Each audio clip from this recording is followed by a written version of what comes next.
ভাইদের বাসায় গিয়ে দেখা যায় পূজা করার আলাদা জায়গা আছে, মুসলমানদের বাসায় নামাজের জায়গা খুঁজে পাওয়া যায় না। এটা কেন? মুসলিমদের বাসায় নামাজের জায়গা খুঁজতে হয়, নামাজ পড়ার জায়গা কোথায় দেখান?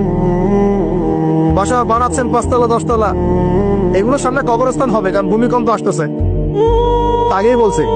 এবং সিরিজ আসবে, সিরিজ সানাওয়াতুজ জালাজিল, জালজালার বছরগুলো আসবে, ওইদিকে আমি পরে আসতেছি। তো বানান আর উঁচু উঁচু বানান। 10 তলা বাড়িতে একটা জায়গা পাওয়া যায় না নামাজ পড়ার জন্য। ড্রয়িং রুমে নামাজ পড়তে হয়, বেডরুমে নামাজ পড়তে হয়, বাথরুমের সামনে নামাজ পড়তে হয়। অথচ একটা ছোট্ট হিন্দু ভাইয়ের বাসায় গিয়ে দেখেন তার ইবাদত, তাদের ইবাদত মানে তাদের ভাষায় বলছি, উপাসনা তাদের করা আলাদা জায়গা আছে। দেখেন নাই? তাহলে ধর্মকে কে বেশি শ্রদ্ধা করে? আমার কোনো ফিকির আছে নামাজ নিয়ে? বাড়িতে কাজের বুয়া থাকার জায়গা আছে, নামাজ পড়ার জায়গা।